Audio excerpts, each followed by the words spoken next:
Boa noite a todos, né? Quero agradecer a todos aqui que estão nos acompanhando em mais uma live da página Saúde Baseada em Evidências. E hoje, deixa eu primeiro me apresentar, sou o Wagner, né? A gente faz parte aqui da página Saúde Baseada em Evidência e toda semana aqui a gente traz um tema importante que está sendo debatido sobre a pandemia, no momento sobre a pandemia, sobre o enfrentamento da Covid-19 e né, a gente está aqui para trazer mais informações importantes hoje, né? Então, hoje nós temos o nosso convidado. Antes eu vou passar para eles aqui, podem ficar à vontade para se apresentarem, e a gente, depois da apresentação, a gente segue com a nossa live. Certo. Deixa eu me apresentar bem rapidamente, que nosso foco hoje é com o Klinger, que é o nosso convidado. Então, meu nome é Alisson Chaves, eu sou pesquisador aqui do Instituto Butantan, em São Paulo, pós-doc aqui do Instituto Butantan, sou enfermeiro também de formação, e tenho, junto com o pessoal aqui do grupo de saúde baseada em evidências, a gente tem produzido algum material para ajudar a informar melhor a população. Basicamente é isso. E já quero de antemão agradecer o Clinge pela disposição dele, né, de ceder esse tempo dele para conversar com a gente sobre um assunto tão importante. Obrigado, Clinge, por aceitar o convite. Ok. Obrigado, enfermeiro Wagner, ao colega aí do Instituto Butantan. Sou Clígia, também sou enfermeiro, né? Quero desejar assim, uma boa noite. Também sou técnico de enfermagem, né? E auxiliar de enfermagem.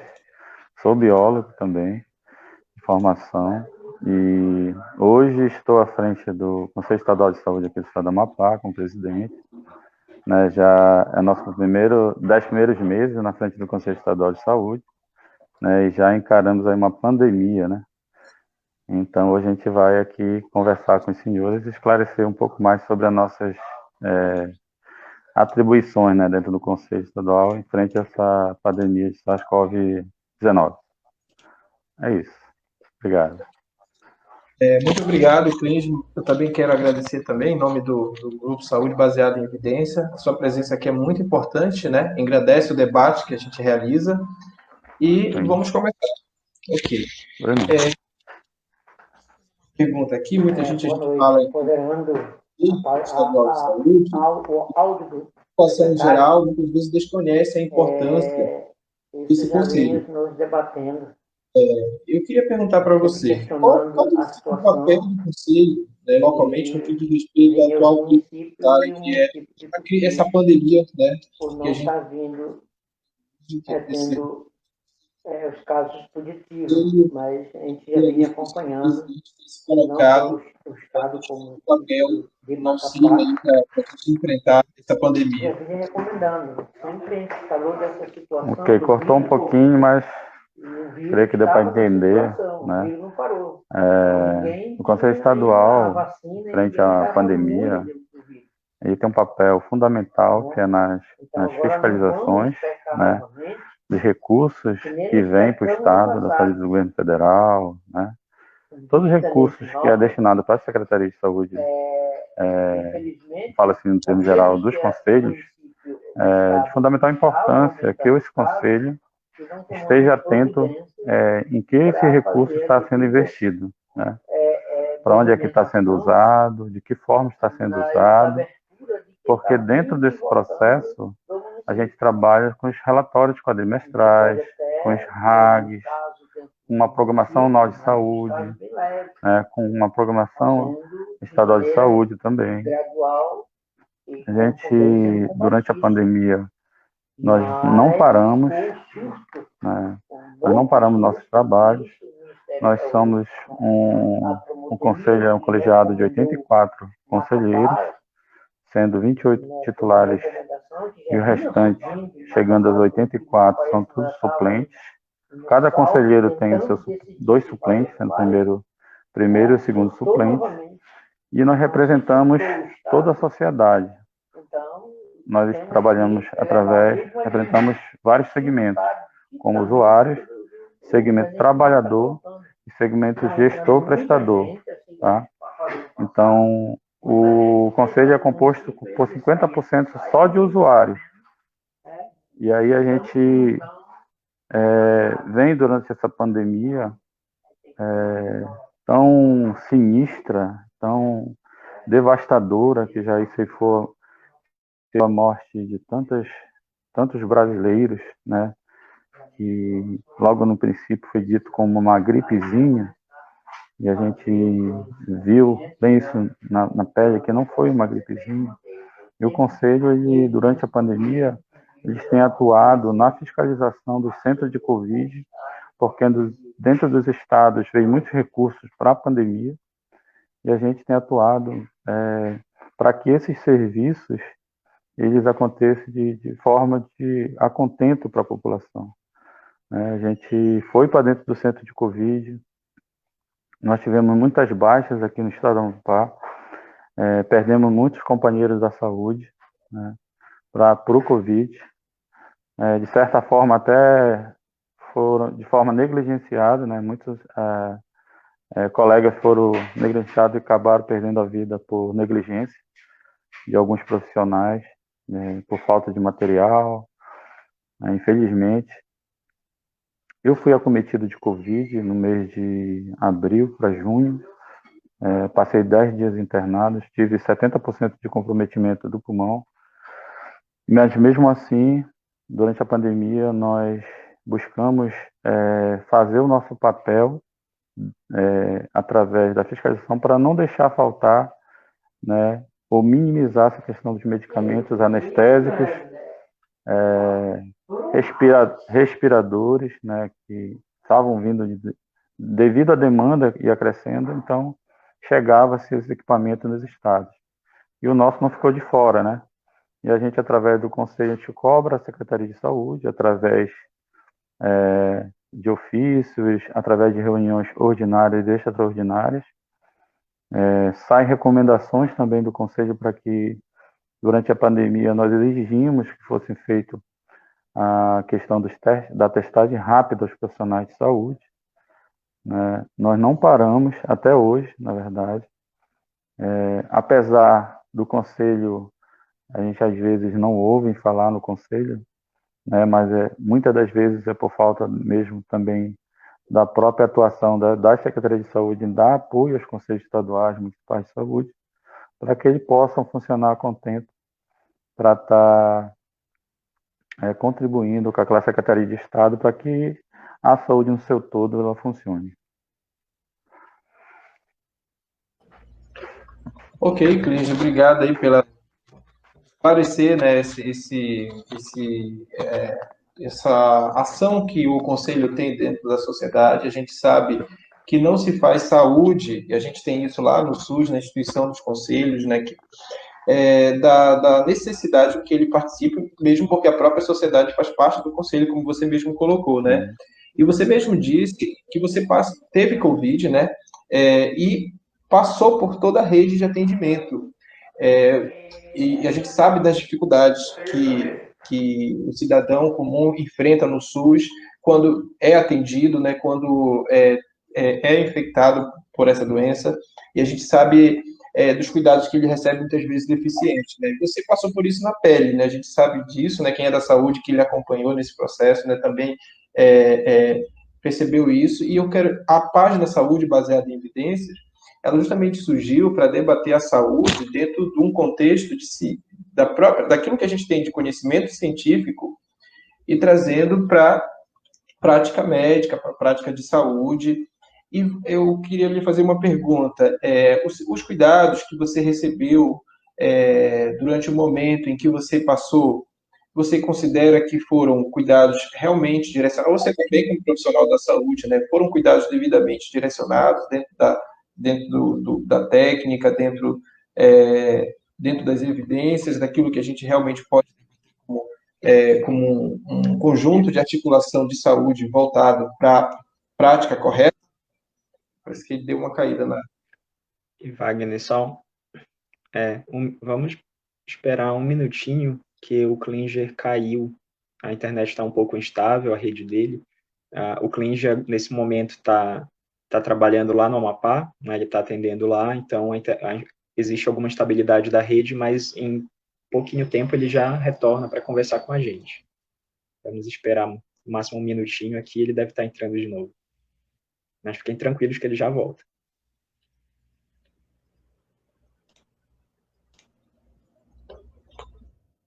Enquanto isso, quem tiver perguntas para fazer no chat, fiquem à vontade para deixar as perguntas de vocês nos comentários, que a gente vai responder na medida do possível e encaminhar aquelas de interesse geral para o Klinger, né, para ele conversar conosco. Estamos com o presidente do Conselho Estadual de Saúde, né, que é um órgão super importante no alinhamento, na criação de estratégias de saúde no Estado, como política de saúde, para a instituição de políticas de saúde, né?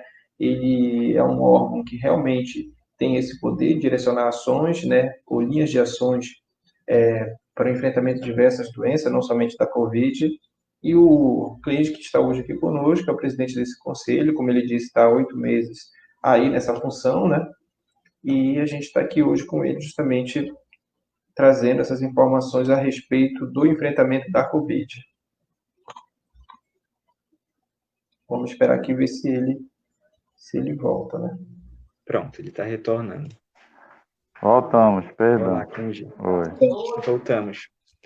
Eu vou pedir para o Ivagner repetir a pergunta, só que cortou bem no meio, para a gente... Ok. Vou ser mais sucinto, Klinger. A nossa página, Saúde Baseada em Evidências, justamente busca saber se as práticas de saúde, principalmente na saúde pública, né, estão sendo praticadas de acordo com o que diz os protocolos, né, os protocolos nacionais e internacionais, com o que diz as evidências, melhor dizendo, com o que a ciência traz de melhor. Você que passou por todo o processo, questão de Covid, como você vê isso? Você verifica que essa prática sustentada nas evidências realmente estão sendo praticadas? Ok. A gente sentiu na pele, né, a questão do Covid e estivemos também dentro dos centros de Covid.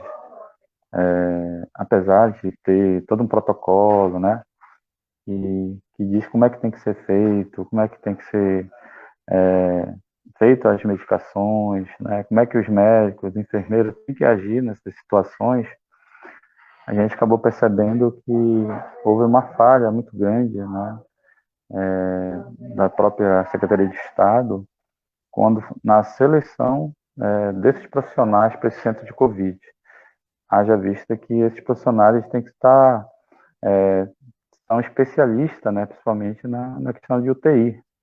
Tem que ter um entendimento, né, na área de UTI.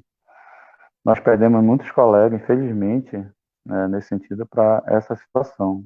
Na hora da seleção desses profissionais, não sei se o Wagner teve conhecimento disso, mas na hora de selecionar esses profissionais, foi selecionado profissionais que estavam parados 3, 4, 5 anos, sem estar trabalhando, né? E aí a gente pôde ouvir de alguns profissionais, visitando esse centro, e muitos pacientes, muitos profissionais não tinham experiência, né?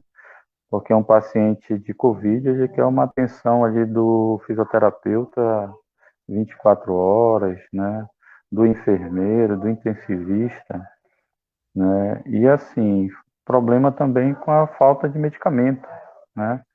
Faltou medicamentos, faltou em algum momento, né? Anestésico para o médico ter condições de trabalhar, porque você não pode só pagar plantão, né? Só visar o recurso financeiro, né? E que foi feito nesses centros de Covid aqui no estado, né? E veio o recurso do Covid justamente para contratar médico, enfermeiro, né? Para esses centros. A gente acabou falhando e perdendo muita vida também nesse sentido por não ter seguido de forma fidedigna também nas escolhas de quem ia trabalhar nesse centro de Covid. Né? O recurso veio do governo federal para todos os estados, todos os municípios. Não vai dizer que não tinha dinheiro. O estado hoje está aí trabalhando na média aí com 70, 70 a 90 milhões só para o Covid, né? Até hoje. Covid não acabou, né? Não acabou, né? E aí a gente percebe a população dando uma relaxada. Aqui em Macapá, hoje, teve um aumento significativo na questão do Covid. Já se fala em abrir e até reservar leitos no HCAL, já está até reservada a ala B da UTI para atender, né, essa população, porque fechou o centro de Covid, né, de forma precoce. Fechou 2 centros de Covid aqui em Macapá, da Zona Norte e do Hospital Geral. Mas eu vejo assim que houve uma falha de protocolo, né? Apesar de você ter todo o medicamento, né?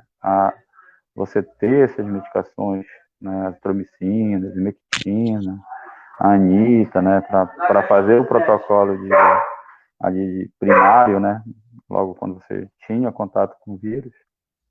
Mas se pecou também na questão, nós esquecemos dos pacientes assintomáticos, né, que foi uma luta nossa dentro do centro, dentro do conselho, até provocamos o Ministério Público, se fosse testagem, né, doutor Wagner?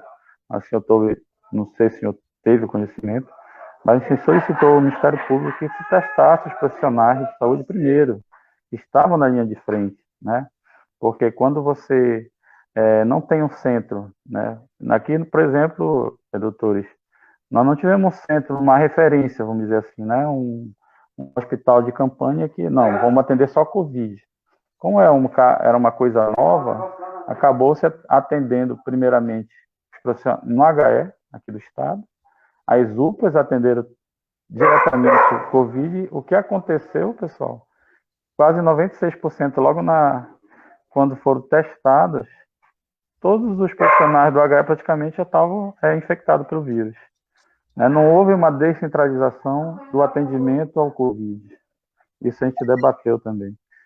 Né? E aí houve uma contaminação em todas as unidades de saúde. Depois, né, que foram fazer centro de referência, que veio o centro de Covid. Na verdade, o Conselho ele viu esse centro de referência nascer aqui no estado. Né, mas de certa forma houve falha assim, de protocolos no início, né? Isso depois foi se adequando com um período, né, de conhecer como é que era o vírus se comportava, né? E, enfim, de certa forma houve algumas falhas, né, que infelizmente não dá para corrigir porque a gente perdeu muitas vidas. Ok, Cleide. Agora você tocou num ponto interessante que foi sobre a ivermectina, né? Sobre as medicações que no Amapá e em muitas partes do Brasil a gente chama de tratamento precoce. Isso. Precoce, né? Que é o kit medicamentoso, né? Que tem se implantado em muitos estados, em muitos municípios, né? Ao redor do Brasil. A página Saúde, baseada em evidência, é quase uma crítica ao uso dessas medicações, por conta de ela não se sustentar em muitos trabalhos, né? Eu queria, antes, de você fazer um comentário que você já fez, que o Alisson pudesse fazer uma abordagem, né? O Alisson é pesquisador na área, né? Em microbiologia e acompanha os artigos que vêm sendo publicados, né, nas melhores revistas quanto a essas medicações. Então, eu queria que o Alisson fizesse uma abordagem sobre a eficiência dessas medicações, né? Que a gente já tem feito aqui na página, mas logicamente que eu acho que é interessante ele fazer novamente uma abordagem e depois eu vou pegar a palavra de novo e vou fazer uma outra pergunta para você, né, dentro desse sentido. Você pode, Alisson, fazer uma abordagem dessas medicações, que a gente chama de kit medicamentoso? Claro, posso sim. Claro, claro. Bom, isso não é uma especificidade de um município ou outro, né, ou de um estado ou outro. Essa ideia, né, de tratamento precoce, de algum kit, algum protocolo que seja funcional, está sendo usada no Brasil inteiro, em vários municípios, quase todos os estados, acho que todos os estados, tem algum município, pelo menos um município que adotou, né, esse protocolo. apesar de não existir muita uniformidade, né, nesse protocolo de tratamento precoce, existem protocolos que adicionam azitromicina, outros protocolos que não adicionam antibiótico, protocolo que adiciona zinco, protocolo que adiciona vitamina D, enfim. Não existe muita homogeneidade, mas sempre existe alguma coisa central, né, que no início da pandemia era hidroxicloroquina, e depois mudou um pouco para ivermectina, e agora o foco está na nitazoxanida. Então, acaba que sempre tem uma medicação que vira o carro-chefe desses protocolos. O nosso grupo, né, de saúde baseada em evidências tem discutido isso assim com bastante dado técnico, à luz do que as evidências mostram na literatura, nas publicações, os RCTs, ensaios clínicos randomizados, controlados. A gente, de fato, não tem nenhuma evidência, né, para nenhuma dessas medicações. Então, na realidade, tanto a ideia de tratamento precoce é uma ideia que carece de evidência, quanto as próprias medicações em si carecem de evidência, de eficácia também, de funcionamento. Então, a nossa leitura, né, do nosso grupo é que é uma conduta, é uma postura bastante preocupante por parte do poder público, né, essa ideia de que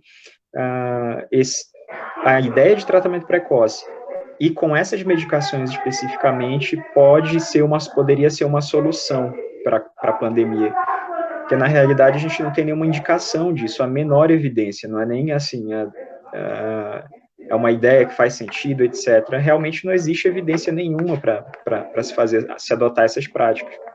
São ideias bastante abstratas na realidade, né, nas quais se baseiam esses protocolos. E aí, assim, acho que o Klinger caiu novamente. Mas só para completar esse raciocínio, né, enquanto ele volta aqui conosco.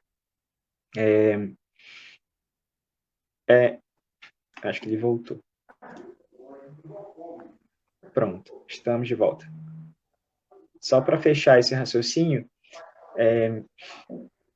a gente tem uma preocupação muito grande de que, nesse momento de pandemia, a gente esteja gerando práticas clínicas sem evidência e que depois da pandemia vão perdurar, que depois que a gente implanta uma prática, uma conduta clínica, uma intervenção, é muito mais difícil a gente desapegar, esquecer disso, né? Mesmo que não faça mais sentido, ela vai permanecer nos profissionais mais antigos ou que experimentaram alguma coisa, assim, uma experiência pessoal com aquilo.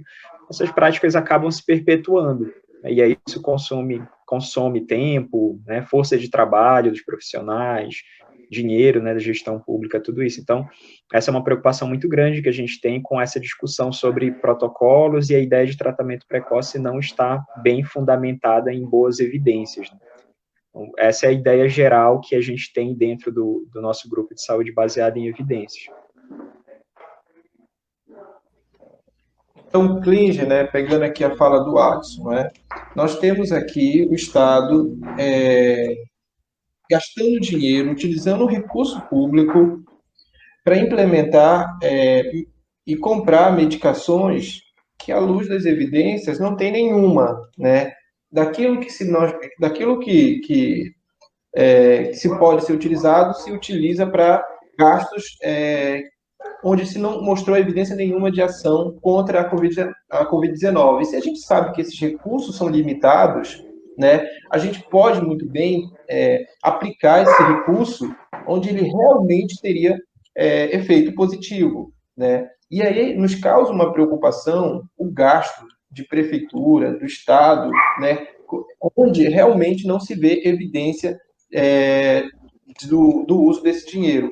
Então eu pergunto a você, como defender, né, a compra de medicações, como defender a compra de medicações sem qualquer evidência científica, sem qualquer lastro de evidência científica, no tratamento da Covid-19, quando, na verdade, a gente poderia estar utilizando esses recursos para propósitos realmente que poderiam estar tratando os pacientes, como a gente sabe, como você mesmo disse aí, né? A gente precisa de sedativo, o paciente manter o paciente entubado, a gente precisa de outras medicações que aqui no estado faltou, que a gente sabe na época faltou, né? Medicações para manter, que não é só colocar o paciente numa cama e deixar ele lá entubado, a gente sabe que precisa ser induzido, né? Esse coma induzido, vamos dizer assim. Então, nos preocupa estar utilizando dinheiro para algo, para uma medicação que não tem evidência científica, quando poderia se estar utilizando para medicações, sim, que poderiam estar salvando vidas, né? Como o Conselho vê isso? Como existe um comitê científico? Como é que vocês fazem essa investigação daquilo que realmente o dinheiro é aplicado, se não está sendo jogado dinheiro fora? Ok. É uma boa pergunta, né? Relacionado a medicamentos, tem comprovação científica ainda, né? Como está essa guerra aí sobre a vacina, né? Ainda não tem, está na terceira fase ainda, a gente não sabe se realmente vai, e o presidente está querendo deixar a população à vontade aí para quem quiser tomar a vacina. Mas esses medicamentos, no comitê científico, a gente enfrenta um certo problema dentro do conselho, né?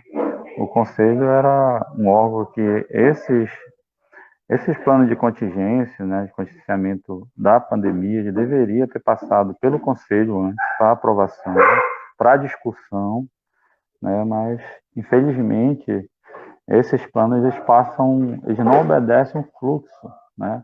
Para a gente ter o debate antes de você colocar essas medicações, esses protocolos para a população. Então, houve um comitê do governo do estado, né, que você sabe muito bem, formado aí pela SBS, pelo Corpo de Bombeiros, né, alguns médicos do Corpo de Bombeiros, enfermeiros, e aí deveria passar pelo conselho para aprovação, mas hoje a gente tem uma luta, né, ferrenha, sobre esse fluxo dos instrumentos de gestão. A gente tem prazos, né? O Estado ele tem prazo para entregar esses instrumentos e não entregam a contento. A gente trabalha, de certa forma, senhores, dentro do Conselho hoje, eu queria que, de certa forma, a gente trabalhasse como esses órgãos públicos, né, Wagner? Ali do Araxá, né, que você passa para a Zona Norte, você vê cada prédio, né, da Justiça Federal, da Promotoria. De certa forma, a gente luta para que o Conselho ele tem recurso, né? Nós temos hoje 0,5 de recurso para a gente trabalhar e que dá uma base aí de 4 milhões e pouco para o Conselho, dentro do recurso bruto da saúde. Só que esse recurso não chega na nossa mão, nós não somos ordenador de despesa, né? A gente demanda. Então, hoje a gente não, vou te falar com verdade, não tem comitê, né, científico que a gente pudesse discutir realmente a matéria, né? Poderia ser pauta do Conselho? Poderia. Nós debatemos muito Covid, né? Nós debatemos.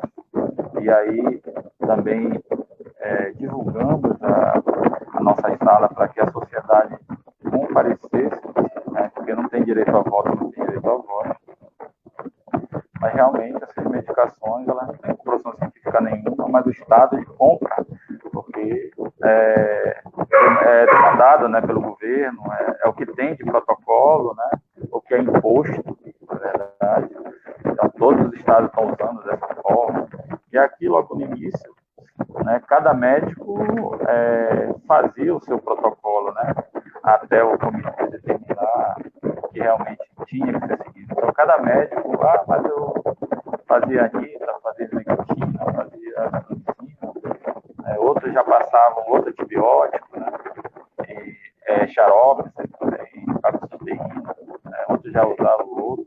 Então, assim, ficou logo no início um pouco confuso, né, esse protocolo, até mesmo eles fixaram o protocolo, a prefeitura também, mas não teve esse debate da questão desse comitê, desse conselho, apesar que nós temos condições de fazer esse debate, mas é aquilo que eu falei aos senhores, o fluxo que deveria ser seguido desses protocolos, né, de demanda de recursos que deveria passar no Conselho Estadual para aprovação, está passando direto para a Assembleia, está passando direto para o TCE, não acontece. Deveria ser obedecido. E hoje, senhores, também, nós temos um problema sério, né, descrédito dos sindicatos, descrédito próprio dos conselhos. A gente nem ouve, né, falar, que é o conselho estadual, que é o estado. Tem pessoas que eu converso, não sabe o que é conselho. Mas eu posso denunciar lá. Então, assim, a gente está dando um novo formato do conselho estadual, está mostrando a cara do conselho, que realmente serve esse conselho para a sociedade, que é da sociedade, é do lado, e lá a gente pode ser acolhido, lá a gente pode ajudar. Hoje a nossa pauta, hoje a tarde, ordinária, se quiser entender, você sabe que a cidade é isso, mas assim, essa discussão não passou no conselho, mas nós procuramos estar dentro. Esse é o vento, mas o microfone está com barulho, um chiado muito grande. Cobrando da sede, que não faltasse medicamento, que não faltasse né, esse acolhimento para essas pessoas. Isso a gente deixa e está fazendo isso agora com a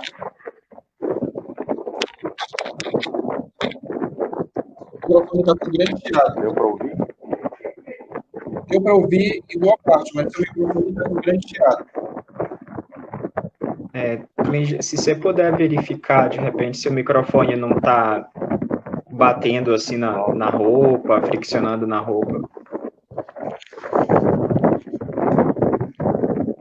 Que tá um chiado bem grande no seu microfone.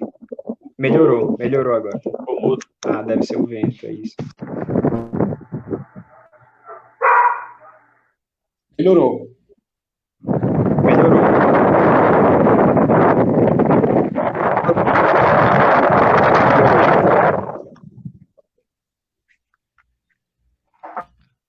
agora.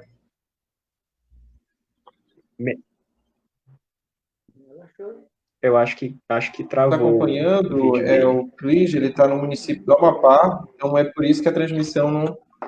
A voz dele, vez ou outra, tem esse problema técnico, mas você pode continuar. Isso, você pode continuar para terminar esse raciocínio.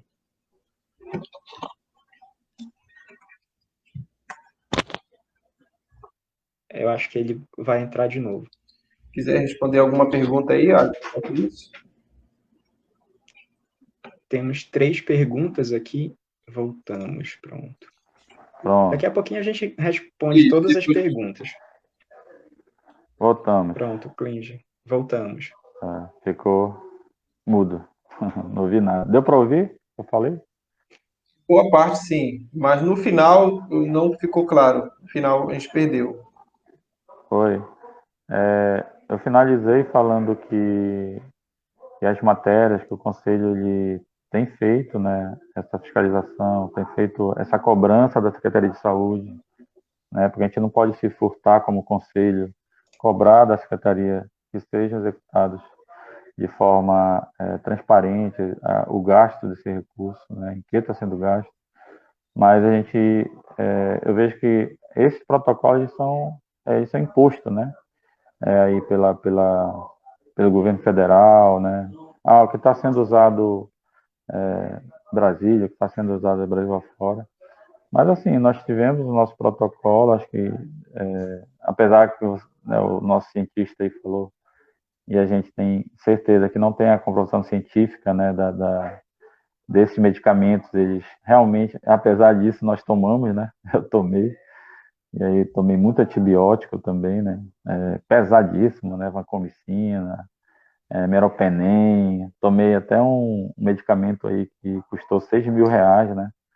Isso a gente conseguiu aí também pelo SUS, e estava sendo usado no São Camilo, um protocolo, mas que deu certo lá, estava dando certo, e foi usado em mim, né?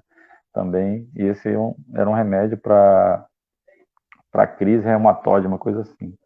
E aí foi usado, o médico prescreveu para mim lá do UTI do São Camilo, e eu acabei tomando esse medicamento. É aquela questão, né?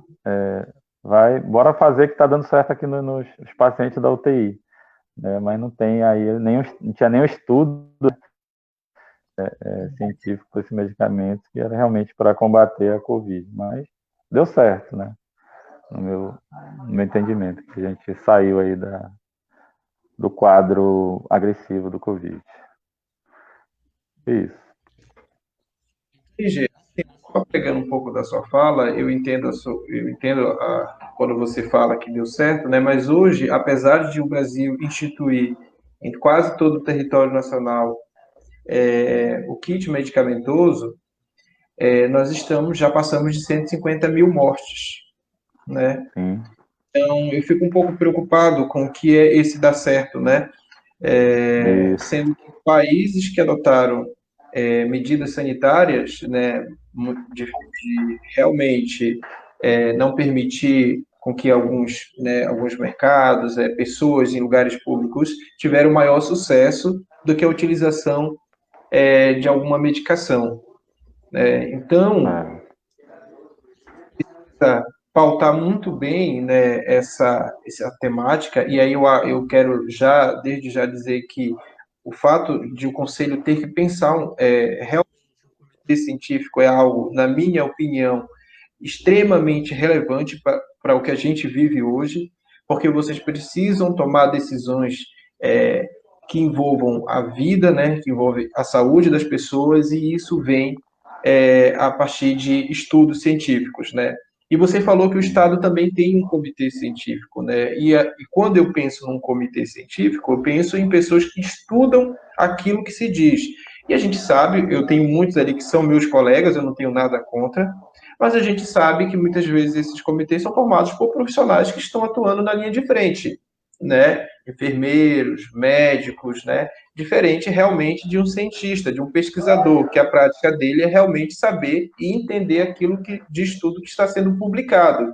Então, nós precisamos, é urgente a nossa prática ser sustentada nas evidências. Eu acho que passou da hora. Existem muitas práticas nossas que a gente não consegue associar com aquilo que a gente aprende na faculdade, a gente vai para a nossa prática, a gente sabe que é muito longe daquilo que é feito na academia. Então, eu acho que existe um abismo muito grande entre o que é produzido, entre o que é pesquisado, entre o que é publicado de fato e aquilo que a gente realmente faz na prática. Então, eu acho que está muito longe da Secretaria de Saúde, né, seja municipal, seja do Estado, realmente está implantando algo que tem alguma evidência científica, né? E esse comitê, que a gente chama de comitê científico hoje no Estado, esses profissionais estão longe também de serem cientistas, né? No sentido da palavra, são da saúde, né? Como eu sou, como você é, mas não são pesquisadores de fato, né? Fala para ele que laboratório, que pessoal da escola sabe que aqui no muitas vezes município, é, eu falei né, com o rapaz, ele podia entrar em contato comigo. expertise na área, não é todo mundo, é por isso que eu convido o Alisson, que é doutor Falar na com área, ele, já falei, faz ele pesquisa podia entrar em contato. pelo Butantan, desculpa, Mas a gente vai conversar sobre a baixinho, Covid né? e escreve sobre o tema. Então, nos preocupa quando o Estado cria, né, seja a nível municipal, a nível estadual, essa ideia de um grupo de pessoas que é um comitê científico. Então, a gente está enganando a população, não são cientistas. Não é um comitê científico. Um cara de autoescola aí que a gente possa. E o que nós temos de kit medicamentoso que a gente vende para a população, a gente está vendendo uma ilusão, porque tudo que se tem publicado a respeito dessas medicações evidência que ela realmente tem algum efeito. Né? Ao mesmo tempo que a gente olha para a realidade. Olha a realidade, sabe? O Brasil tem mais de 150 mortes. Se a gente tivesse algum efeito, dificilmente teríamos chegado a esse número de mortes no Brasil, mas foi uma série de tropeços, de erros que a nível nacional, a nível estadual, a nível municipal, tem cometido e colaborado para esse número. Recentemente foi publicado mais um artigo sobre mais uma possível droga contra a Covid-19. E aí eu gostaria que o Alisson comentasse um pouco, de forma resumida, sobre a Anitta. E você está com 2 entradas agora. Comentasse um pouco sobre esse novo estudo, mais um novo estudo contra a Covid-19, que é a Anitta. E eu gostaria também da opinião do Conselho, como é que ele vê, porque mais uma vez a gente vai ter uma onda de pessoas comprando, talvez o próprio Estado mais uma vez comprando essa medicação. E aí, vale a pena comprar? Não vale a pena? A gente vai utilizar mais uma vez os escassos recursos públicos para comprar alguma coisa realmente que não tem evidência científica? Então, eu gostaria que o Alisson antes comentasse sobre isso, né, e o que um conselho pode fazer a respeito, né, dessas situações. Bom, sobre o estudo que foi financiado, né, pelo Ministério da Ciência, Tecnologia e Inovações, que saiu em pré-publicação recentemente, saiu ontem uma nota do Ministério resumindo o que foi a coletiva de imprensa, é um estudo cheio de defeitos, né, eu escrevi sobre isso já, né, para matéria jornalística, já escrevi sobre isso para a revista do Instituto Questão de Ciência, e, de modo geral, há um consenso, né, entre pesquisadores, né, a gente que corrige papers para a revista, né, quando mandam um estudo para uma revista, a gente avalia e aí recomenda ou não a publicação desse estudo para aquela revista. Existe uma grande parcela de pesquisadores que acredita que esse estudo não deveria ser rejeitado em qualquer revista, e de fato ele foi, né? Esse estudo foi submetido a 2 revistas grandes médicas de alto impacto, e ambas rejeitaram o estudo, porque ele é um estudo cheio de defeitos, né? Ele é um estudo que simplesmente tem problemas, falhas graves, assim, não são falhas que você corrige melhorando o texto, são falhas experimentais que você só corrige repetindo tudo do zero, refazendo o estudo. Então, é um estudo que não tem nenhuma utilidade na realidade. Existe uma outra parcela entre nós pesquisadores que acha que recomendaria a publicação do estudo para alguma revista. E possivelmente vai ser essa parcela que vai acabar aprovando esse estudo se ele for publicado em alguma revista, né? E provavelmente não vai ser numa revista médica, porque o estudo não tem qualidade suficiente para entrar em nenhuma revista médica, mesmo que de baixo impacto.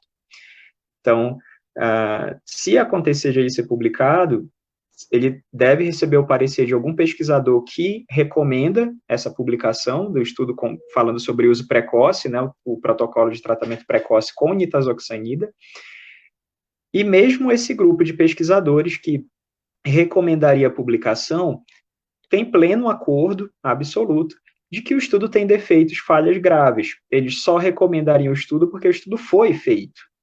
Então, ainda que o estudo tenha resultado negativo, é importante a publicação desse estudo com resultado negativo, para que outras pessoas não sigam aquele mesmo caminho e tentem fazer uma coisa que não dá certo. Então, essa é a lição que o estudo que foi financiado e não foi com pouco dinheiro, né, até onde as informações e as notas que estão no portal da transparência, né, de empenho e tudo, dão conta de, no mínimo, 6 milhões de reais que foram investidos nessa pesquisa com nitazoxanida para não sair nada no final, né? E esse nada não é que saiu um resultado negativo só, né? Porque um estudo que recebe bastante investimento e no final encontra um resultado negativo, isso é um resultado, só que é negativo, né? Isso é bom, a gente acaba descobrindo alguma coisa. Só que esse estudo é um estudo mal feito, foi mal conduzido. Então, você investir 6 milhões de reais num estudo cheio de defeitos é algo extremamente preocupante, né? E aí preocupa mais ainda a comunidade acadêmica e médicos, né, que vão prescrever isso, que os pacientes façam uma corrida como tem acontecido nas medicações anteriores. Foi a mesma história com a hidroxicloroquina. Apareceu isso, todo mundo corre para a farmácia e compra. Aí agora o Marcos Pontes pede para que a Anvisa controle a receita para nitazoxanida por conta desse estudo. A gente sabe que o paciente dá um jeito de conseguir medicação. A gente sabe que o paciente vai dar um jeito de ir atrás dessa medicação e ela é fácil de encontrar, ele vai encontrar a medicação e vai se automedicar. Então, quer dizer, esse estudo ele é problemático tanto porque ele é mal feito, foi mal conduzido, mal planejado, né? Então a resposta que ele dá não é uma resposta útil no fim das contas, ainda que negativa. E 2, ele é um estudo problemático porque ele cria a cultura nas pessoas de que existe um possível tratamento específico, que é essa nitazoxanida, quando na realidade não existe nenhum tratamento específico. Nem nitazoxanida, ivermectina, hidroxicloroquina, zinco, vitamina D, nada disso é tratamento específico para a COVID-19. Não existe evidência que suporte o uso de nenhuma dessas medicações. Elas são todas baseadas numa abstração teórica. E a gente tem, assim, milhares de exemplos na história da saúde de intervenções que tiveram esse mesmo caminho e fracassaram, né, absolutamente no final. E a gente teve que mudar a prática depois de anos fazendo, né? Então, é um conceito que a gente chama de medical reversal, né? É uma reversão médica, uma prática que nunca devia ter sido implementada, em primeiro lugar, e aí se torna lugar comum na prática clínica. Depois de muito tempo, alguém faz um bom estudo, que é o que deveria ter sido feito lá no começo. Esse estudo mostra que a evidência é ruim, né, que não faz nada, não serve aquela intervenção, por mais sentido que parecesse fazer, e aí a intervenção é descontinuada. É isso que vem acontecendo ao longo dos anos na história da medicina. E a nossa preocupação é que isso já está acontecendo agora, na pandemia também, né, com essas medicações. Então, essa é a minha leitura da situação. E, Clinge, pegando aqui o gancho do Alisson, né, a gente já teve AS, ivermectina, hidroxicloroquina, azitromicina, Anita agora, né, e antes já tivemos vitamina C, vitamina D, fora, né, sei lá, uma outra intervenção aí que sempre nós temos é até ozonioterapia no município aí que já se discutiu, né? Até quando nós vamos gastar dinheiro público? E mais uma vez eu falo, dinheiro escasso, que a gente sabe que poderia ser melhor implementado, dinheiro público escasso, com coisas que não funcionam, com realmente medicações que foram testadas, que sequer eram, mas foram lá testadas e verificou-se que não tem efeito nenhum. Mas por uma questão política, seja por um governante que levanta uma caixinha e diz, olha, essa é a medicação que realmente funciona, né? Seja por né, um discurso político que acaba enganando a população, seja porque Seguiu? aqueles que são responsáveis pela saúde não educam cientificamente a população Isso. e não dão o suporte que a população precisa e a população acaba se deixando Tá enganar ao vivo aí. esse discurso político, né? Vamos permitir mais uma vez que a azitromicina seja comprada aos montes pelo Estado, ou seja, gastando dinheiro com uma coisa que não funciona, né? Ou realmente a gente precisa fazer um movimento no sentido de educar essa população e de pressionar os governantes, aqueles que têm poderes, os secretários de saúde, né, municipais, os prefeitos, para que eles não utilizem a máquina pública, o recurso público, para gastar dinheiro com aquilo que não tem qualquer evidência científica. Como o Conselho de Saúde pode ajudar, evitando que isso mais uma vez aconteça? Klinger, antes de você responder, eu queria aproveitar para juntar nessa pergunta do Wagner uma pergunta do Joeci Vasconcelos aqui, que eu acho que é uma pergunta que vai nessa mesma linha, e ele direciona para você a pergunta. Ele diz o seguinte: você atravessou um momento delicado com sua saúde em meio ao cenário caótico, nesse sentido, sentiu na pele as dificuldades do sistema de saúde. Como presidente do Conselho Estadual de Saúde, conseguiu intervir para a melhoria usando dispositivos que estão no seu alcance, né? Então, fique à vontade para responder, Klinger. Tá ok. Estão ouvindo, né? A Estamos ouvindo. Tá caindo aqui a internet. A gente, quando teve internado, né? Tá dando para ouvir? Sim. Tá sim, estamos ouvindo. Tá, né? Tá. Então, a pergunta aí que foi feita pelo companheiro aí pelo chat, a gente tem aumentado a fiscalização, cobrado da secretaria que tome as medidas necessárias para que a população não seja penalizada pelo não atendimento. Por exemplo, né, o fechamento do centro de Covid, da maternidade e do HCAL. Aí, nós fomos consultados para isso? Não, né? Deveria ter passado pelo conselho e a secretaria deve ter nos consultado para que, se realmente fosse fechar esses 2 centros, né? Hoje a gente percebe um aumento da Covid no estado, já se pensa em abrir novamente esses postos de atendimento ao Covid. E nós, quando tivemos a camada, quando estivemos lá dentro do HE, dentro do HK, do CD, muito debilitado, pensando que realmente quase a gente vai a óbito, mas hoje a gente defende com veemência, para que não falte medicamento, mas que a secretaria ela nos remeta ao conselho os projetos de compra, né, as licitações. Apesar dessa cobrança, quando a gente vê, já foi comprado grandes lotes, mas a gente está nessa tratativa para ajudar a gestão, para ajudar a Secretaria de Saúde, para que realmente a população não padeça, né, como padeceu no início da pandemia. Tá? Então, a gente está atento, a gente está cobrando, a gente está fiscalizando, viu, Wagner? E colega do Instituto Butantan, a gente tem cobrado, né? E quando agora você fez uma pergunta, mas o que o Conselho fez, né? O que é que a gente pode fazer para isso?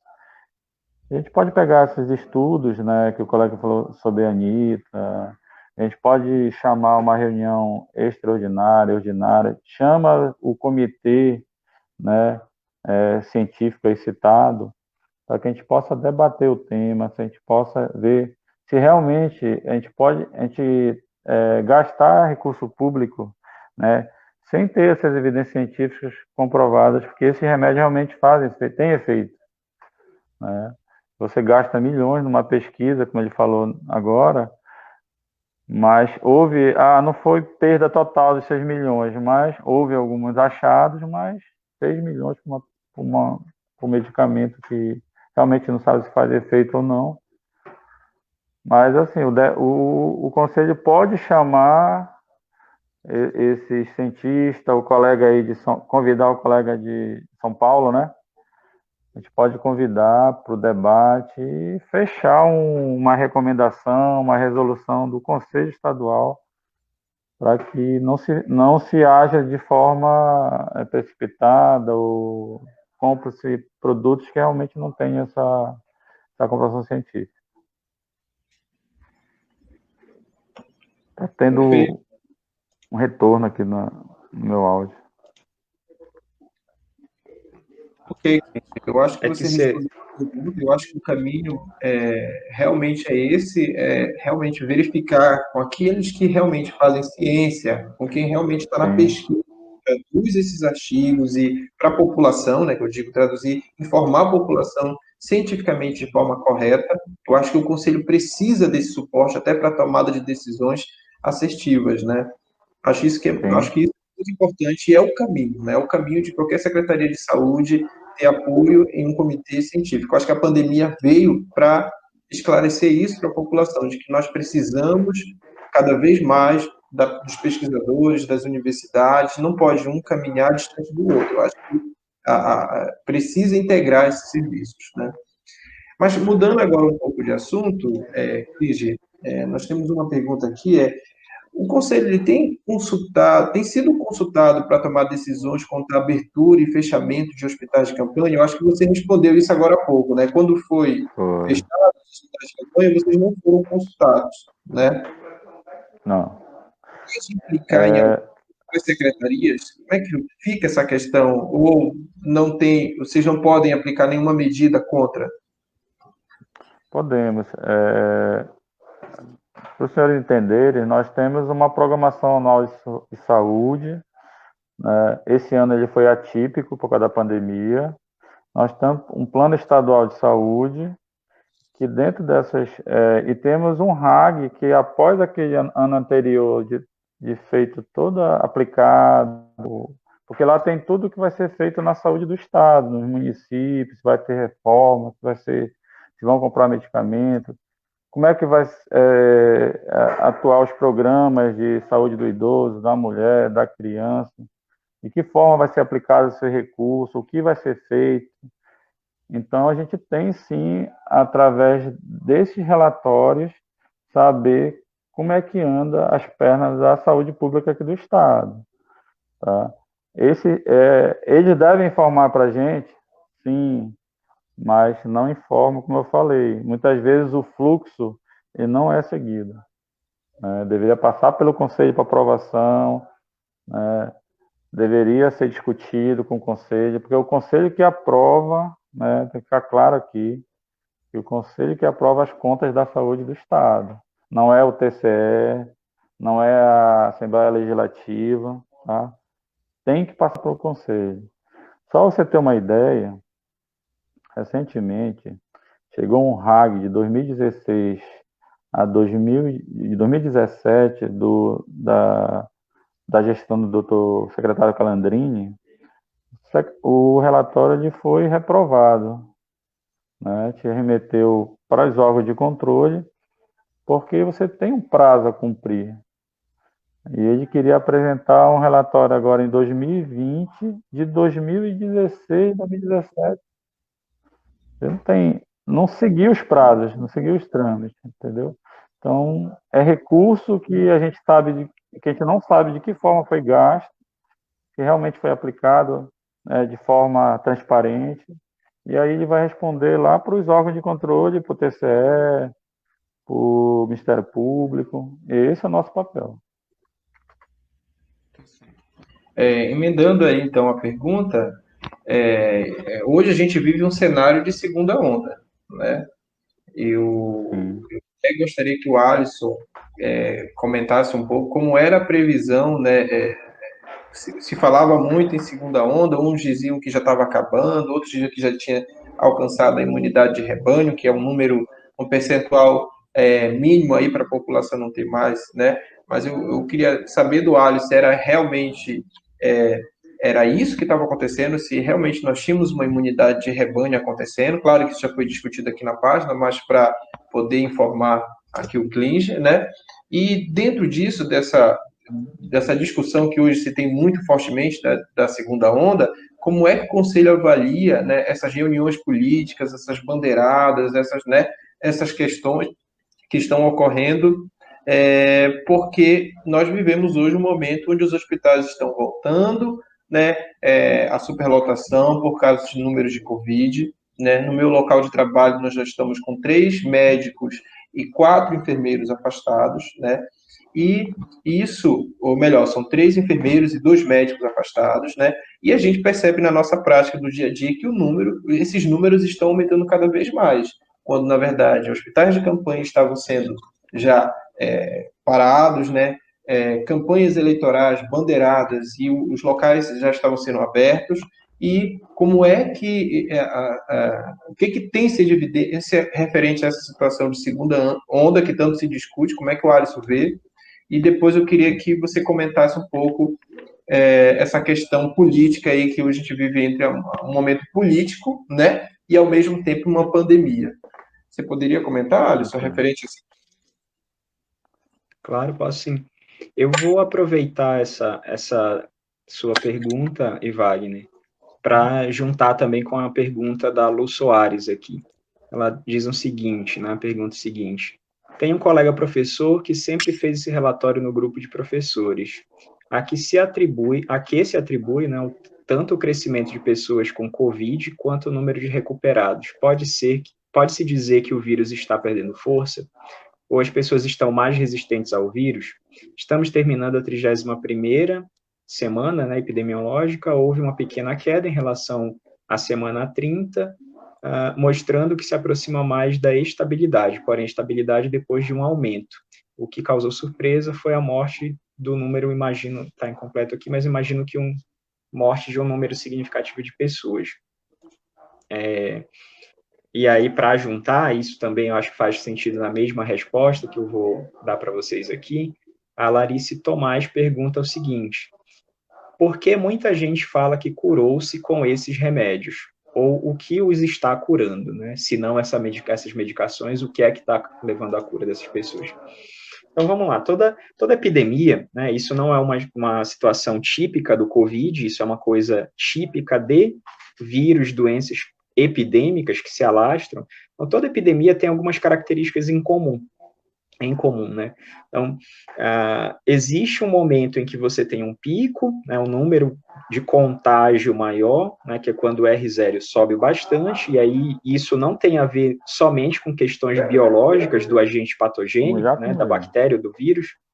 Então, isso tem a ver com muito mais até com questões comportamentais do que com as questões do vírus, né? Então, se as pessoas são bastante gregárias, se a cidade ou o local tem uma densidade populacional muito grande ou muito pequena, né? Então, o clima, às vezes, pode ter uma interferência no tipo de doença, como acontece na influenza, por exemplo, mas aparentemente não parece ser o caso para o SARS-CoV-2, mas o que eu quero dizer com isso? Eu quero dizer, basicamente, é que a dinâmica de uma epidemia é multifatorial. Não é possível a gente atribuir qualquer que seja o comportamento de subida ou de queda de número de casos durante qualquer que seja a epidemia a um único fator. Não é possível fazer isso. Então, sempre a dinâmica de uma epidemia é multifatorial. O número de casos subir ou descer vai sempre depender de um conjunto de coisas e não de um só. Então, ainda que nós tivéssemos hoje uma medicação que é efetiva para tratar especificamente COVID-19, essa medicação sozinha, isoladamente, não daria conta de reduzir o número de casos. Isso é uma questão mais comum do que a gente imagina. Então, no estado do Amapá, especificamente, eu acompanhei, tenho acompanhado um pouco menos agora, mas eu acompanhei desde o início da pandemia, os números, né, os dados epidemiológicos, até com bastante preocupação por conta do delay entre o evento real e a publicidade que se deu àquele evento, né? Então, isso ainda acontece hoje, né, no Amapá, existe um delay importante entre a divulgação do caso e o evento, efetivamente. O Amapá tem algumas características que chamam a atenção. Uma, né, a população acima de 60 anos é pequena, então é uma população jovem. O Amapá é um dos estados na federação que tem a menor densidade populacional da federação. Ele não é o que tem a menor, mas é um dos que tem a menor densidade populacional. Então, quando a gente coloca na caixinha, né, de estudos epidemiológicos esse conjuntinho de fatores, isso por si só explica muito, né? Esse conjunto de fatores explica muito melhor a intervenção, né, o movimento descendente de estabilidade de uma curva epidemiológica do que um tratamento especificamente, tá? E eu digo isso porque um tratamento, uma intervenção específica que não seja vacinação, tá? Não estamos falando de vacina aqui, estamos falando de tratamento específico para uma doença. Se a gente estiver falando de tratamento específico, isso não acontece para doença alguma infecciosa. Tratamento específico não reduz curva de contágio de doença alguma, tá? Então, para se reduzir curva de contágio, a gente depende de vacina, tá? Então, e a gente ainda não tem, né? As vacinas estão em estudo.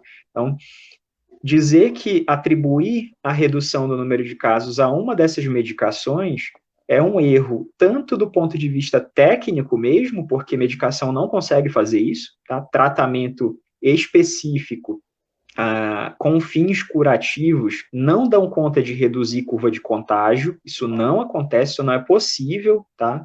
Não é possível nem teoricamente isso acontecer, então na prática a gente não vai ver esse efeito, e é um erro também porque fazer essa consideração, essa associação de que a nitazoxanida, ou a ivermectina, ou a hidroxicloroquina, uma dessas medicações foi o que causou a curva descendente, é ignorar todos os outros fatores epidemiológicos, que são muito mais importantes, como a densidade demográfica, a idade, né, a pirâmide etária da população, o tempo de pandemia, que é super importante. Por que é natural a gente ver pandemias ao longo da nossa história? Isso não é só para essa aqui de SARS-CoV-2. Isso valeu para todas as pandemias que a gente teve, epidemias de sarampo, de pólio, de rubéola, de tudo. Então, por que é comum a gente ver um pico e depois uma queda? Porque, primeiro que com o tempo, a gente aprende a lidar melhor com a doença. né, com o contágio, com a doença. Então, ainda que nós tenhamos, eu acho que a gente tomou medidas erradas, ainda que tenhamos adotado medidas erradas aqui no Brasil para combater a epidemia, ainda assim nós fizemos alguma coisa, né? Ainda que seja algo pouco efetivo, fizemos alguma coisa. Então, não ficou todo mundo parado como se nada tivesse acontecendo e vida normal que segue, né? Um isolamento bem mais ou menos, mas aconteceu, o comércio fechou, vários lugares fecharam, isso reduziu o comportamento gregário das pessoas. As pessoas tiveram menos aglomeração e é uma doença de contágio pelo ar. Então, a gente precisa de contato entre as pessoas, ou de proximidade. Então, no momento que a gente reduz isso, passa todo mundo a usar máscara para suas atividades, isso naturalmente, por si só, com o tempo, isso faz com que caia um pouco a curva de contágio. Então, esse conjunto de fatores epidemiológicos é o que, de fato, explica o comportamento não desta especificamente, mas de qualquer epidemia na história das doenças, né, contagiosas.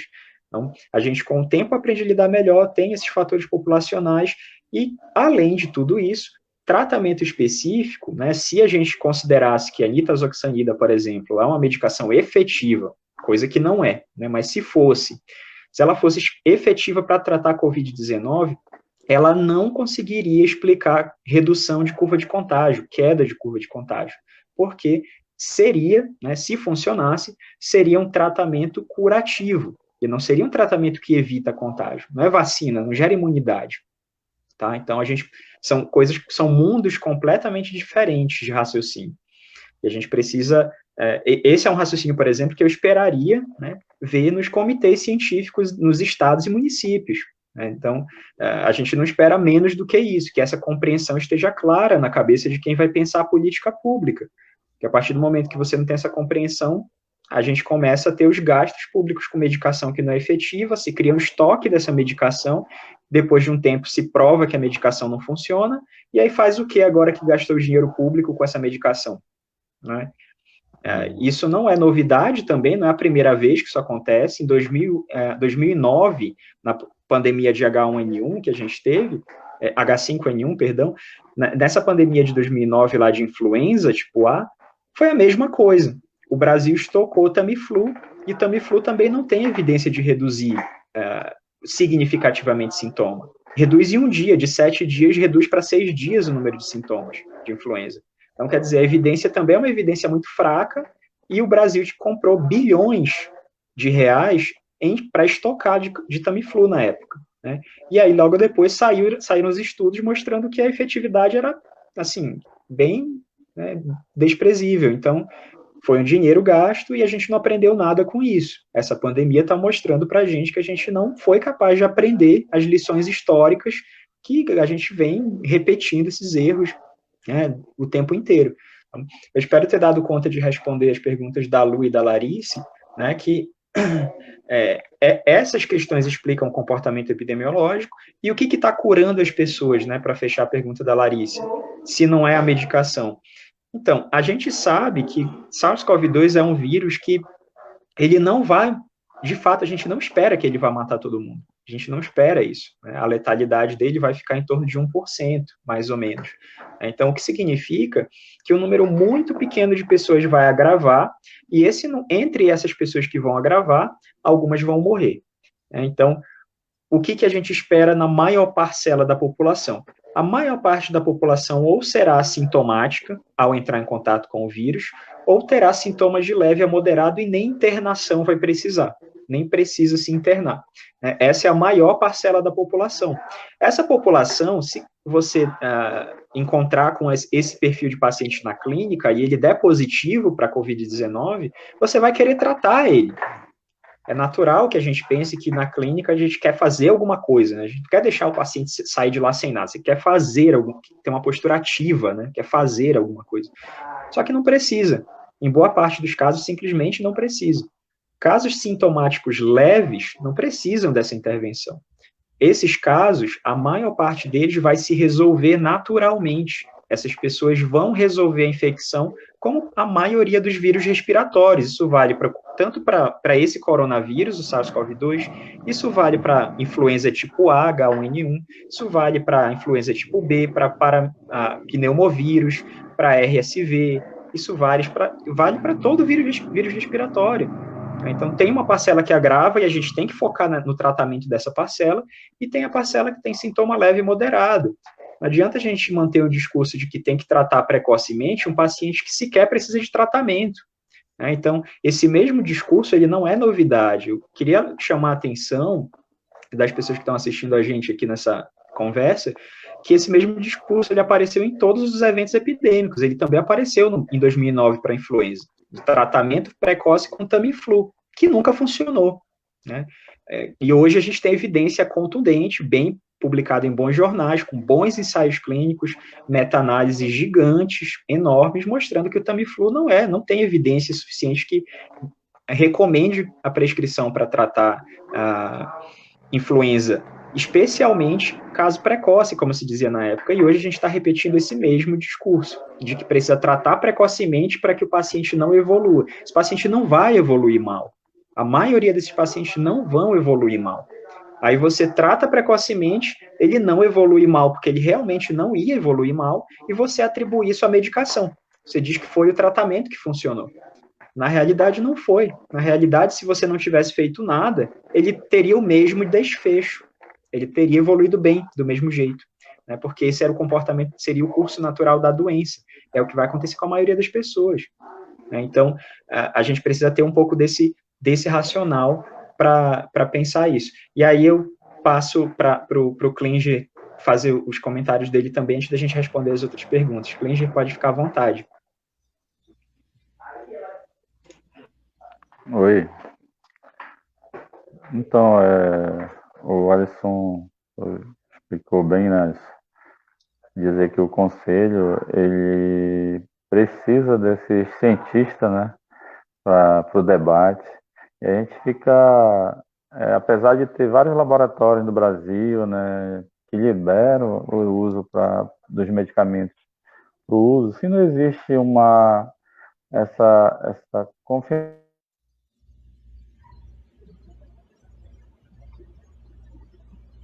Deu uma paralisada aqui.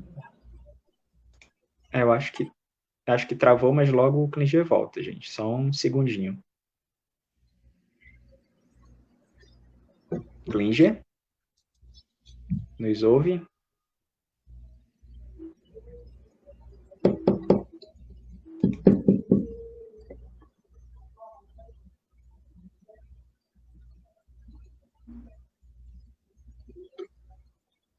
Klinger?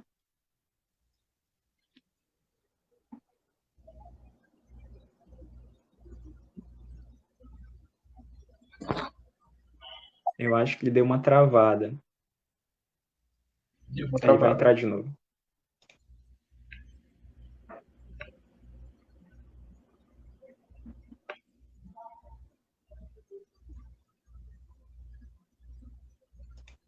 Só um segundinho, gente, que o Klinger já retorna para a nossa conversa. Ele já responde os comentários.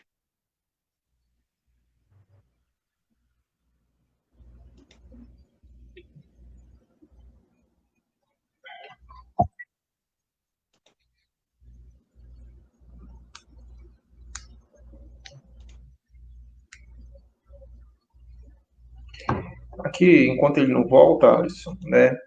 E aí você explicou sobre a população que não vai precisar de tratamento. E, naturalmente, ela vai se recuperar. E é bom lembrar que aquela que vai precisar de tratamento, que é a que mais chama a atenção da imprensa, da população geral, está sendo tratada nas UTIs, está recebendo a medicação devida, que não necessariamente é aquela medicação do kit medicamentoso. Né? São medicações que vão atuar, né, nas vias respiratórias, são medicações que vão atuar na febre, são medicações que vão atuar numa possível infecção. Então, os que vão precisar de alguma medicação vão receber a intervenção necessária, que não é parte do kit medicamentoso, né? Só lembrando aqui daquela parte da população que sim vai precisar de um atendimento, e mesmo assim não vai precisar do chamado kit, né, medicamentoso contra a Covid. Então isso é uma ilusão que criaram e venderam à população. Desculpa, você caiu, a gente só estava complementando. Não foi de ouvido, eu tentando falar Você direto. consegue nos ouvir, Klinger? Eu tinha conectado o fone de ouvido. Consegue nos ouvir? Daqui a pouco, o está usando a internet do meu telefone. Quando liga para ele, cai. Ele está numa reunião aqui. Entendi.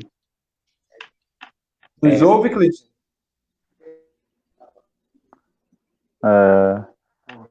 Mesmo assim, né,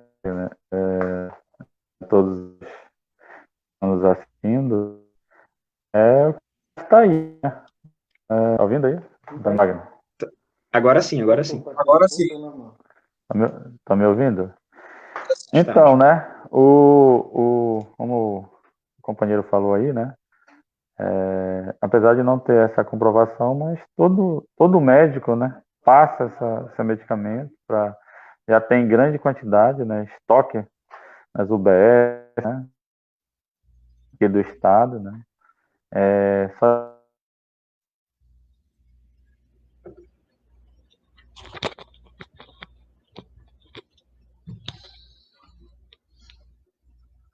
Travou novamente, né? Klinger, a gente parou de ouvir o seu áudio.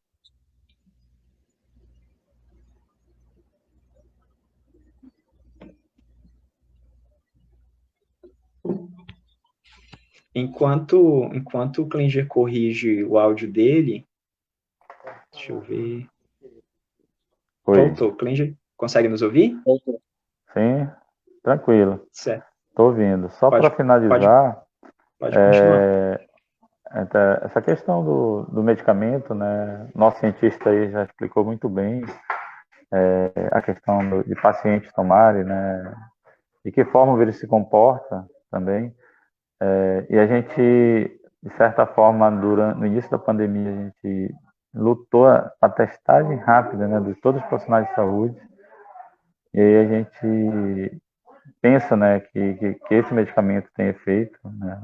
E acaba não sabe de que forma realmente, qual é a eficácia, né, do medicamento. Fala muito da hidroxicloroquina no início, né, que era a cura que curava a Covid. Tive muitos depoimentos de médicos que era o remédio, né, do Covid, mas isso nada foi comprovado, né, até hoje.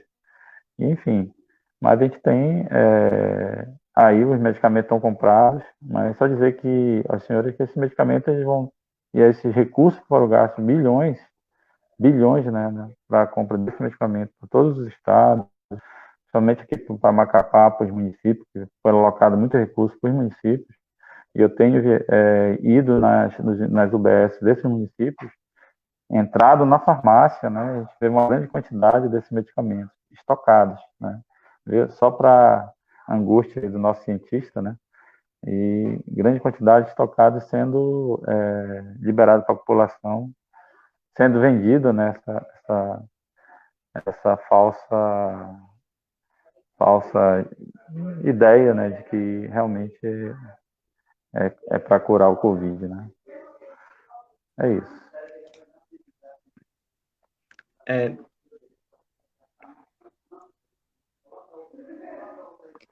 Nós temos, eu não sei se o Wagner quer direcionar outra pergunta específica, mas nós temos aqui algumas perguntas no chat, pessoal. Uhum. Você lê ou a gente vai lá e lê? Eu vou colocar aqui para gente. Está direcionado? Deixa eu ver aqui. Tem uma pergunta para o Wagner, mas eu acho que você pode comentar também. A Wanda Lopes pergunta o seguinte: Wagner gostaria de saber se quem já pegou irá pegar novamente e quais as medidas de prevenção.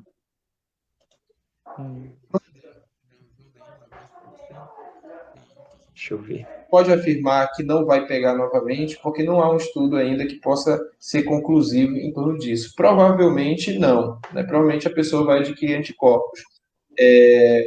Mas não é algo que pode ser afirmado categoricamente, porque ainda está em estudo, né? Se o Alisson tiver querer fazer um debate em torno disso aí, também pode buscar responder, Alisson. Sobre essa questão de reinfecção, né? A gente tem confirmado por diagnóstico molecular, acho que uns 2 ou 3 casos de reinfecção. Isso é coisa rara, tá? É evento raro. Aparentemente, não é uma preocupação que a gente tenha que ter no momento, né, se as pessoas vão se reinfectar ou não. Há algumas evidências de que a imunidade não é duradoura, né, e essas evidências elas precedem a pandemia, né, os coronavírus em geral não geram imunidade duradoura, essa é a razão pela qual nas pandemias passadas de SARS-CoV-1, de MERS, né, as outras doenças que assolaram o mundo, mas foram rapidamente controladas, não se conseguiu até hoje produzir vacina para esses dois coronavírus, né, porque a imunidade contra eles é bem assim complicada. Ela aparece pouco efetiva e dura pouco. Entre 6 meses e 1 ano, esses anticorpos desaparecem do soro do paciente.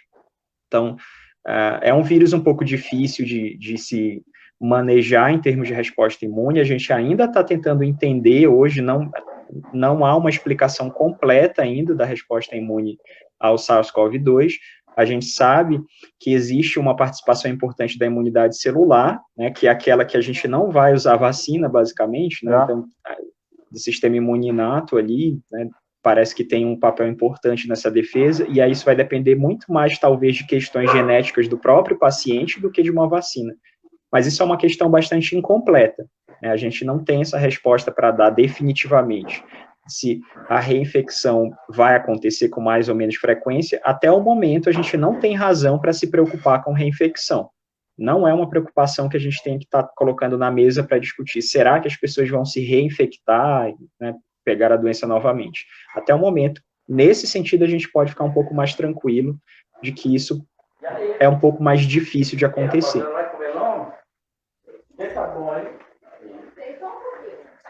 Perguntado para o Clisder se você tem só dando continuidade, eu acho que foi respondida a dúvida da banda, né?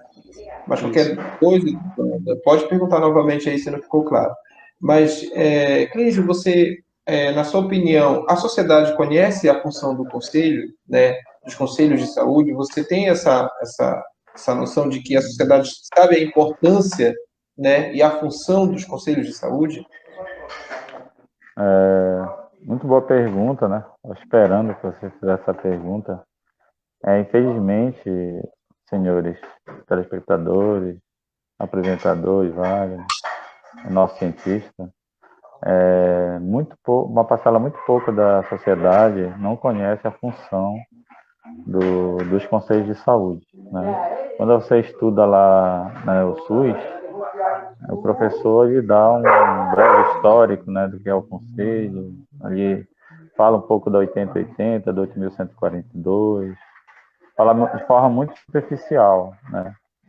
E a população, hoje a gente está no pleito eleitoral, também ainda tem essa questão de votação, né? A gente, para se escolher hoje, é igual um pleito eleitoral também, é escolhido através de votações, de segmento. Hoje o conselho é constituído, ele demanda 50% de usuário, quem comanda o conselho é o usuário, 25% trabalhador da saúde e 25% do gestor, né? Gestor e os prestadores de serviço, tá? Mas a grande maioria dos municípios também tem uma prática, né? E hoje a gente percebe, indo nos municípios, que muitas leis de conselho estão muito arcaicas. Tem lei que a gente está encontrando, lei de 94, de 2000, onde ainda o secretário de saúde era o presidente dos conselhos. Então, como é que um presidente de conselho vai ser um secretário de saúde, como ele vai ser o próprio fiscalizador, né? Tem uma portaria do Conselho Nacional, a 554, e justamente veda o secretário de saúde de ser o presidente do conselho por causa disso. E a gente, hoje, na frente do conselho, está levando isso aos municípios. Estamos hoje abrindo o debate, convidando através do grupo, não sei se o Wagner já viu, eu mando os convites no grupo do Estado do Amapá, né, grupo de profissionais da saúde, né, do Estado do Amapá, para que entrem na nossa reunião extraordinária e ordinária, que não é uma reunião fechada, são reuniões para a população participar, opinar, né? Já participei de uma Haja sobre a visto... saúde mental. Oi? Já participei de uma sobre a saúde mental, é uma reunião aberta, realmente. Isso, lembra, né? Nós, nessa gestão, a gente está procurando trabalhar dessa forma, né? Divulgar os debates, as reuniões através das redes sociais, para que a população participe, para ela venha realmente conhecer essa pergunta que você fez, né? Venha conhecer realmente qual é a função dos conselhos, né? Qual é a função do Conselho Estadual. A gente já está ali, ó, no organograma da CESA, estamos no lado do secretário de Saúde. A gente costuma dizer que nós somos uma assessoria 0800 para o secretário. A gente aponta aonde estão as falhas dentro da saúde, né? Tem um exemplo de umas falhas, por exemplo, né, Wagner? Nós demos 2 tomógrafos dentro dos hospitais aqui do estado hoje, um no HE e um no Hospital Geral, que está parado desde março, sem funcionalidade. Em reunião, o secretário externou que numa sexta-feira iria funcionar esses 2 tomógrafos, mas já de lá para cá já passou umas 5 sexta-feira, entendeu? Então não foi colocado para funcionar. A gente já remeteu ao Ministério Público, né? Já comunicamos ao Ministério Público, porque esse equipamento aí, falta sempre alguma coisa para começar a funcionar. Os senhores mesmo podem ter acesso, né, também como usuário, fiscalizar, cobrar da direção, cobrar do próprio conselho, né? E a gente pede para a sociedade participar conosco, né? Ir para dentro do conselho, fazer o seu papel também, que agora a gente está no pleito eleitoral, e está vendo aí responsabilidade, né, de muitos partidos aí, né? Isso teve uma incidência grande no aumento aqui do caso de Covid aqui no estado, com certeza, sem medo de errar, através de comício, né, grandes aglomerações, né, palanque aí na cidade, a gente vê gente sem máscara, gente bebendo e falando um perto do outro. Então, aí os próprios gestores, né, que pregam a questão dos decretos, que não se volte às aulas presenciais. Então, várias restrições foram colocadas aqui no estado, assertivas, dizendo de passagem, foram decisões assertivas, mas que hoje a gente vê esse relaxamento com a campanha eleitoral, né? A gente não pode colocar a vida da população, né? E nós, eleitores, a gente tem que ter essa consciência também, né? De que a gente está contribuindo para esse aumento. Hoje saiu um novo decreto da prefeitura proibindo aí por 7 dias, né, campanhas, né? E aí, graças a Deus, tomaram a decisão aí. O Ministério Público interviu também, falando que tem uma recomendação aí que fala sobre essa questão da política. Eles tinham limitado 80 pessoas, né, em reuniões fechadas, depois em 200 para reuniões abertas. Então, não existe, era para ser cancelado sumariamente, né? Aumentou. E a gente relaxa, a população relaxa, não toma as medidas sanitárias necessárias, né? Esquece da máscara, de usar proteção, né? Álcool, gel, enfim. E a gente teve esse grande aumento aí, que bate hoje na casa de 30%, 25% de aumento nos casos de Covid. E aí trazendo esse desconforto novamente para o Amapá, né? Lotando as unidades de pronto atendimento, HE, e nos preocupando, né? Porque é uma doença letal, né? É isso. Muito importante a sua fala, a percepção que eu tenho aqui dentro da saúde é que você entrou dentro do conselho realmente com uma força, apoiado pela classe, pelos profissionais de saúde, né? Todos têm um enorme, vamos dizer assim, apreço pela sua pessoa, no sentido de lutar pelas melhorias e pelas condições. Eu acho que você vem com todo o gás, com toda a boa vontade. Também conheço o secretário de Saúde, né? Acredito que ele tem boa vontade até de fazer mudança, e muitas vezes os gestores ou aqueles que estão à frente deixam de realizar boas medidas por falta de uma informação correta, né? Como você mesmo disse, né, vocês acabam assessorando o secretário de saúde e sendo um órgão auxiliador na tomada de decisões, né?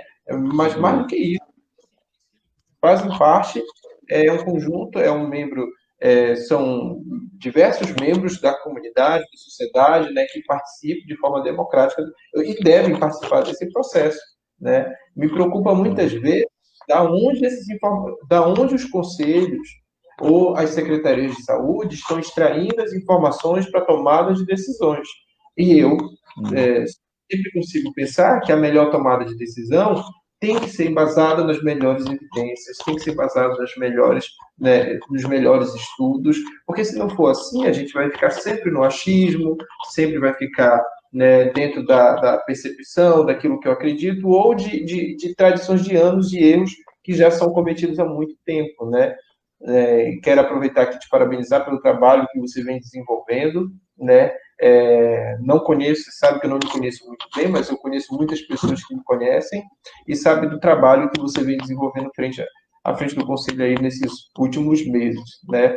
E a nossa responsabilidade aqui no Grupo Baseado em Evidência justamente não é criticar, né, a pessoa, ou A, ou X ou D, mas verificar como essa política de saúde está sendo tomada, como essas decisões estão sendo tomadas e a partir de que referencial estão sendo utilizados, porque a gente sabe que os interesses são muitos, né? Interesses corporativistas, interesses financeiros, interesses de mercado, interesses são muitos que muitas vezes tentam enviesar a decisão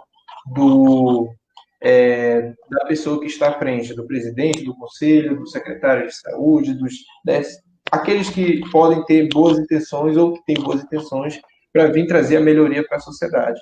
Então, a gente busca hoje aqui fazer o debate propositivo, o debate dentro de ideias que realmente possam trazer benefício à população, enxugando a máquina pública no sentido de saber aplicar melhor esses recursos financeiros onde ele é devido e não utilizando como eu vi aqui uma das pessoas que estão participando aí conosco falou, né, muito se construiu uma ideia mágica de solução para a Covid e estão vendendo isso para a população, para que a população, que é a fala do Daniel aí, né, fizeram-se um marketing em torno disso e venderam isso para a população ficar calma, tranquila. E o que a gente quer aqui é que a população receba o tratamento de fato verdadeiro, não algo produzido em algum lugar e, né, vendido isso por uma forma de a população não enxergar realmente o que deveria ser feito, né? Então, eu acredito que nosso objetivo maior sempre é esse, trazer informação confiável para a população, para os gestores, para que eles possam ter as melhores tomadas de decisão. O Alisson quer comentar aí mais alguma coisa, Alisson? Sim, eu queria fazer só um comentário sobre o papel do conselho, né? Porque, de fato, a maior parte da população acaba não tendo contato, não sabe o que o conselho faz e tudo. Eu acho que essa explicação, né, essa nossa conversa de hoje, ela é bastante instrutiva para a população, ela é bastante didática para que as pessoas entendam a função, né, a importância do Conselho de Saúde, dos conselhos de saúde, né, Conselho Estadual, dos demais conselhos. Então, essa nossa conversa aqui, o comentário que o Klinger fez sobre parece que existe um problema no diálogo ali, né, entre o Poder Executivo e o Conselho Estadual de Saúde para a tomada de decisão. Isso é uma coisa que preocupa bastante a gente, né, porque o Conselho tem um papel fiscalizador ali, tem um papel de prestar essa assessoria, como o Klinger mencionou, esse 0800, né, gratuita ali, né, e tudo. E se o poder público não está usando isso, né, não está fazendo uso dessa ferramenta que é o Conselho Estadual de Saúde para tomar decisões, né, não está consultando isso em relação aos gastos, né, e tudo mais, preocupa ainda mais, né? Então, a gente já tem bastante motivo para ficar preocupado, esse é mais um dos motivos. Então, eu queria destacar aqui isso para as pessoas entenderem o papel, né, a importância dos conselhos de saúde e, fundamentalmente, a importância de se participar, né? Tem uma pergunta do Lincoln aqui, que se o Klinger puder esclarecer para ele, o Lincoln pergunta como os usuários, né, ele fez uma pergunta anterior, mas o Klinger já respondeu, né, como é feita a composição do Conselho Estadual de Saúde. E aí o Klinger mencionou, né, as porcentagens de cada grupo ali de profissionais de saúde, de cada segmento, isso. E aí, entre os usuários, o Lincoln pergunta o seguinte, né? Como esses usuários são escolhidos para compor ali? E aí eu acrescentaria a pergunta do Lincoln: esse usuário que compõe o conselho, ele tem direito a voz e voto? Ele tem direito a voz apenas? Como que é o papel do usuário ali dentro do Conselho Estadual de Saúde? Pois não. O usuário, conselheiro, né? Como eu falei agora, da divulgação das nossas reuniões, da extraordinária, da ordinária, o usuário dentro do conselho tem direito a voz e voto. Agora, os participantes, quando a gente distribui o link para participar da reunião online, virtual, ou de forma presencial, esse usuário só vai ter direito à voz, ele não vai poder votar. Vendo agora até uma paciente do TFD me questionou que ela achei injusto ela não poder ter votado na matéria. E a gente deliberou no final, né? Até uma matéria sobre gestão do TFD. E aí a gente deliberou no final e ela queria votar. Disse, você não pode votar. Você é usuária, você não é conselheira, então só vota conselheiro que tem direito a voz e voto, e ainda quem vota é o titular. O suplente só pode votar na ausência do titular. E é composto, na sua grande maioria, por 50% só de usuários.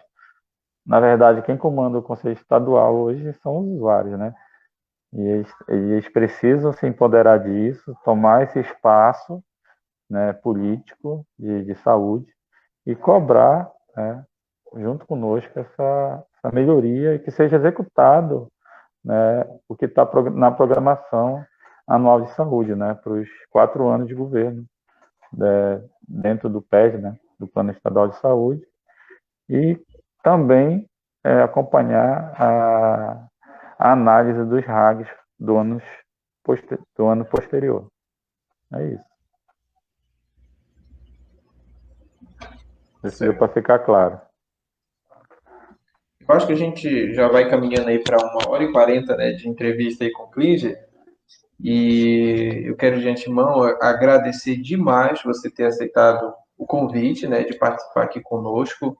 Eu acho que foi muito esclarecedor, né? O vídeo vai ficar salvo aí no Facebook, aí, né, e também na nossa plataforma no YouTube. Eu sei que com o passar do tempo muita gente aí acaba procurando, né, e também se informando, né, sobre a importância do Conselho, né, Estadual de Saúde, né, e dos demais conselhos, como o Alisson já havia colocado aqui, né.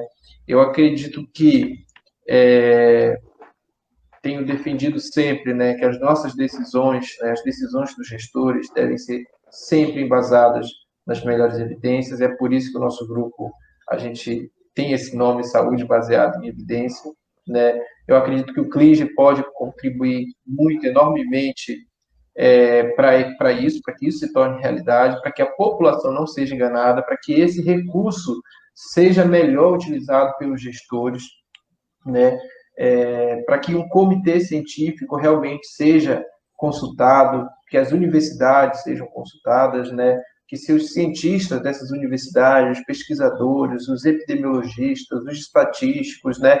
E toda a sociedade realmente que desenvolve conhecimento, que produz conhecimento, né? Possam realmente ser consultados, que esse abismo que existe hoje entre, né, a saúde pública, né, os órgãos que compõem a saúde pública, o Conselho de Saúde, a Secretaria de Saúde, os órgãos dos hospitais, né, possam estar sempre em parceria com as universidades, com os pesquisadores, para que a gente possa tomar nossas melhores decisões, né? Recurso, como eu sempre digo, né? Falta tanto recurso, a gente sabe na nossa prática que falta muitas vezes seringa, falta medicação, falta, né, materiais básicos, né? Então, se falta tanto, por que usar o nosso recurso que já é tão escasso com aquilo que não funciona?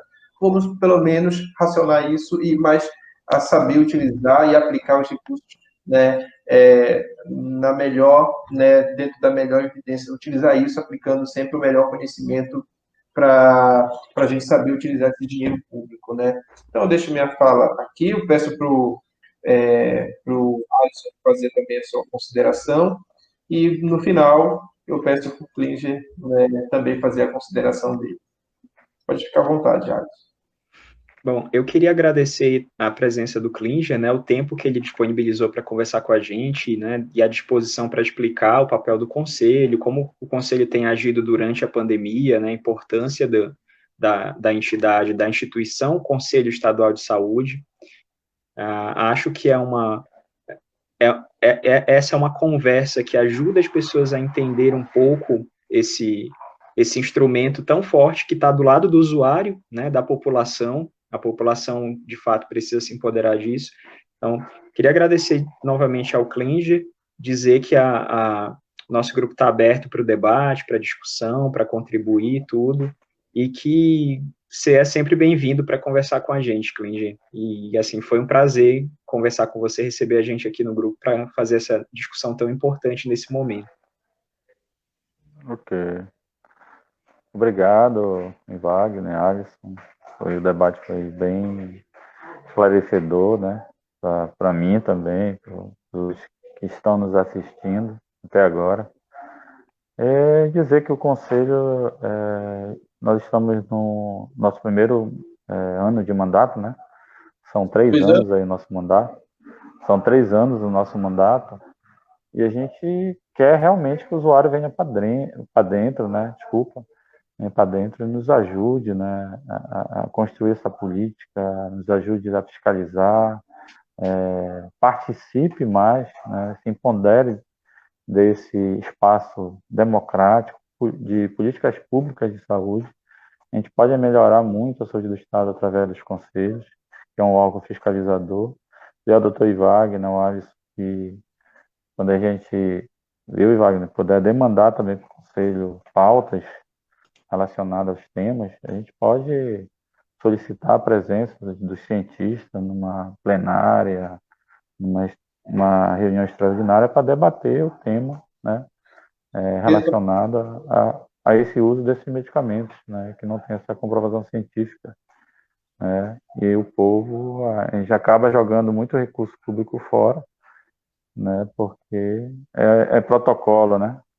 Mas o protocolo não tem não tem aquele embasamento, né? Diz, não, tá aqui, foi estudado, tá aqui o embasamento científico, pode comprar, aí 30 milhões, pode gastar, mas que vai realmente eficaz, né, naquele tratamento, aquela patologia, daquela doença. Dizer que a gente está para contribuir também, tá? No que os senhores precisarem, a gente puder contribuir. A gente está aqui para aprender também, tá? E dizer que o espaço é nosso, tá bom? Quero agradecer o convite e até uma próxima. Obrigado, Klinger. Obrigado, Klinger. Dizer o seguinte, que você tem uma grande possibilidade de mudanças reais aí, né?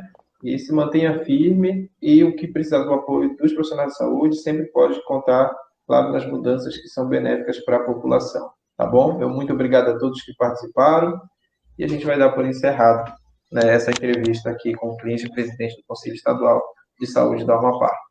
Um grande abraço, obrigado a todos.